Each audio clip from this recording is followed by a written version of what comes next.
After playing out a pulsating 2-2 draw at Champion Hill on non-league day earlier in the season, Weymouth and Dulwich Hamlet lock horns today at the Bob Lucas Stadium. For the first time this season, Weymouth have hit a slightly rocky patch with 3 losses in the last 6 games, including 2 of the last 3 on this ground. But they did win away at Welling last weekend.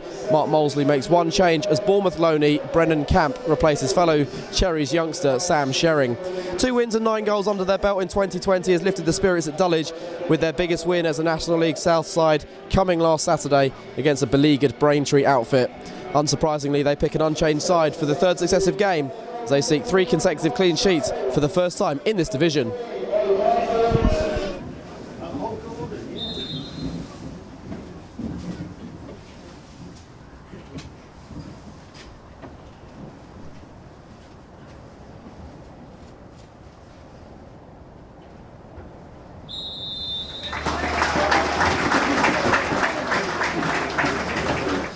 Fullback up against Chapman. It's come back to Wakefield again. Sends in a diagonal ball to the far side of the area. Brought down. Barnes just about keeping Camp away. There's coming together in the area. Ball goes out for a corner. Well, Barnes did have a grab out at Brennan Camp there. I'd like to see that one again. May have got away with one. Barnes can be prone to grabbing. And Garlow coming in from the right wing. Try slipping on. Chapman gets there and he can break out defence, and Dulwich can counter again. Monacana to his right with the pace, and he's used him just outside the area now. Jeffrey Monacana, right side into the box he comes and shoots off the crossbar. Hit that so well, Monacana. Last week it was crossbarring in.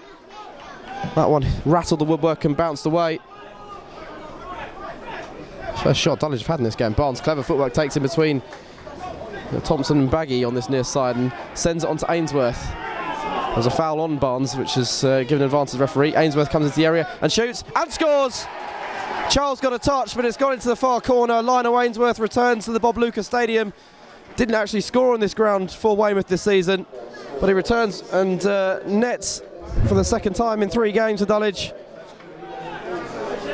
Sliced it across the goalkeeper, and Charles got a touch, but it was too hot for him. Monacana could have put Dulwich ahead, hit the woodwork, but barely a minute later they do lead.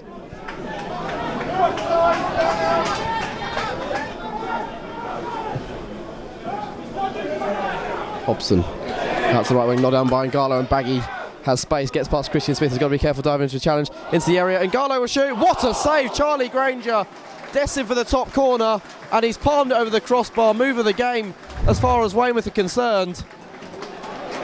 And Garlow 9 times out of 10 will be wheeling off in celebration, but Granger's put in a really smart save. McCoyd towards Baggy, can shoot from the edge of the area, gets it onto his right boot. He's come to Camp, steadies himself, well charged down Christian Smith. Just that taking a touch allowed Smith to throw himself at the ball. Dulwich on the ropes a little bit at the moment. Here comes the latest cross. Mullins is still in his 18-yard box, clears. Vose heads away, but Baggy controls. Wakefield open up for a shot just under 30 yards out. Slipped onto McCoy, who's in the area. Across the keeper, and Granger smartly saved again. Out to McCarthy, charged down by Taylor. That ball was travelling. Another really decent save that from Charlie Granger. Hobson likes to come forward from defence and support his midfield. Now McCarthy. Baggy, we'll give it back to McCarthy here. Open up for him on the edge of the area. Oh, what an equaliser that is. Outstanding. They've come close a couple of times, but where was the movement from Dulwich defence? An easy give and go. And Jake McCarthy's unleashed a rasping drive into the far corner. Granger, despite making 2 excellent saves in this half, he couldn't get near that one. Fine effort. Dulwich will ask questions why he was able to get a free shot on goal from just over 20 yards out. The writing's been on the wall. Supported by Taylor on this left. Taylor inside. Kearney. Thought about a shot from him, it looked like. It plays out to the right wing instead to Ben Chapman. Sensible idea. Just inside him is Monacana, just outside the area. Monacana sends it across. Mullins heads on and it's into the midriff of the goalkeeper. Just glancing onto him, Mullins got above his marker. Barnes throws to Craig Taylor. Nice turn away from Wakefield. Rolled across to Monacana. He fancies a shot from distance. Jeffrey Monacana does shoot. Tries to bend it into the corner. Ainsworth, Dulwich's scorer, taking on Ingalo, gets past him. Sends in a high deep cross. Mullins will try and Nod down, it's come for Chapman to shoot. Good slow save by the goalkeeper. If anything, it was not too difficult for him to get his body to. It was close at him, but Chapman hit that sweetly. Coming inside of Monicana. Onto Hobson. Back to Baggy. Good give and go. It's in the air, gets to the byline. Forced backwards, then reverse pass. McCoy, is there a shot for him? Not in this occasion. Back to Hobson, edge of the area, sorts his feet out. Still Hobson. Shot deflects wide. Found the space in there. Only a handful of appearances so far. Going over the Christmas period. Gets the edge of the area. Tom Whelan to his right is the captain McCoy. A shot. Similar area to where the goal came from in the first half. Another corner then for Dulwich. Monicana puts the ball down again and delivers. It's a deeper one this time. Childs has dropped it almost onto his goal line. It's punted away. Gets the ball round Danny Mills to his defensive partner Zubar. Weymouth fancying a grandstand finish. Oh, well read by Taylor in field. Now it's 4-on-2 in Dulwich's favour. Surely they got to use as good effect. Still Taylor. What's he done with his pass? It's too long, is it? It's kept in play by Ainsworth. He sends it across. Clunis will head, and it's easily saved by Childs. If that's Danny Mills, that's 2-1. Onto his right foot. Edge of the area now, Clunis. Wide for Monicana. 3 in the box for him. He's taken it into the area himself. Trying to poke it onto a teammate. It's cleared away to Taylor.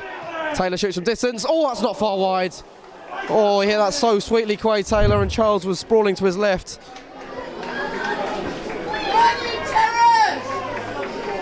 Exciting game, this. Sends out to the right wing to Ben Chapman.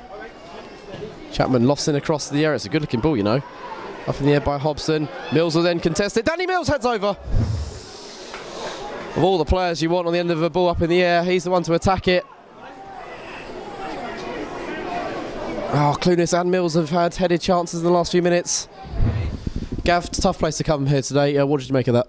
Yeah, tough place, as you say. Good pitch, big pitch though, and it challenges you in terms of making sure your organisation's right off the ball. They pass the ball well, and at times cause us problems. But I felt as the game went on, we did well, especially in the second half. I thought we looked a real threat in possession and on the break as well. And the game could have gone either way. I mean, they've got quality, and I feel that we've got quality as well. And it kind of mirrored the game we played at home earlier in the season. Probably second best in terms of possession in the first half, but having gone ahead, disappointed not to get into half-time. You had ridden your luck a little bit. Bad time to concede just before the break. Yeah, definitely. I mean, obviously, we kind of knew we'd be second best in terms of possession in the first half. We thought that we'd be a threat on the counter-attack. But we were conceding too much possession, and we knew that it would be inevitable if we didn't stop that, that they might score. But we felt that we could have prevented the goal. We spoke about it, but you know, it happens. They probably deserve to be back in the game. But I thought at half-time the players listened to what we asked them to do, understood it a little bit more, and went out and really applied themselves well. And I felt that we looked more likely for the majority of the second half. There was always a threat and they was always in the game, but I thought that we looked more likely in terms of opportunities. And I think the last pass maybe wasn't quite right, and some of the crosses were good, but we didn't attack the right areas in the box and cover the box that well. Else we probably could have gone on and won the game. But having said that, you always know that you're playing against a good team, and they're a very good threat, even in the second half as well. You can see the players really working for each other, leading from the front. Shamir and Dylan putting pressure on the defence, and then throughout the team they're really pressing. But again today, on the ball, got the balls out wide very early to the wingers, and used the wide pitch to good effect, I thought. Yeah, I agree. I think as it went on, we understood how we could hurt them and how we could affect them as well. They were throwing bodies forward in the first half, but found it harder to do so in the second half because our press was better and in possession we were better on the ball as well. All-round display of Quay Taylor defensively to get the ball back, to go from box to box, and his passing the ball was an all-round very good display for our two wide boys, and the forwards, as you say, worked hard. Two wide boys offer good quality. The back four, 3 of them got a yellow card. and it just shows how committed they were. You know, I thought they defended really well as well, and Dom was clever on the ball in their half as well. So generally, a really good performance. I don't think I can forget the first half save from Charlie. It looks like it's destined to go in, and he somehow claws it out. So yeah, I think, you know, we're getting a really good team performance from the players, and you know, we're getting our just reverts. And if you come away to Weymouth at this stage of the year and get a point, it's nothing to be sniffed at. Have you had to go back to basics a little bit over the last few weeks, because we had that long run where we weren't picking up wins? Since the Hampton game, we've gone to a 4-4-2 formation. It's sort of a formation not really used that much in football these days, but you've gone back to basics and it's worked well for you? Yeah, definitely. I think we have to get the balance of being defensively sound, but also being a threat attacking wise. And you say go back to basics, but we've got more attacking players on the pitch than we've ever had. So it depends. I just think it's more about balance. We're actually more of a threat on goal now than we ever have been throughout the season, I think. But also we're in good positions when we haven't got the ball. To help the back four, to help the goalkeeper. So I feel that it's been right for us to change. We've got the personnel to do so, on and off the bench. And you know, if it goes to a 4-3-3 at times today, we don't, you know, we're the same personnel. So we're adaptable on the pitch, as well as boys coming off it as well.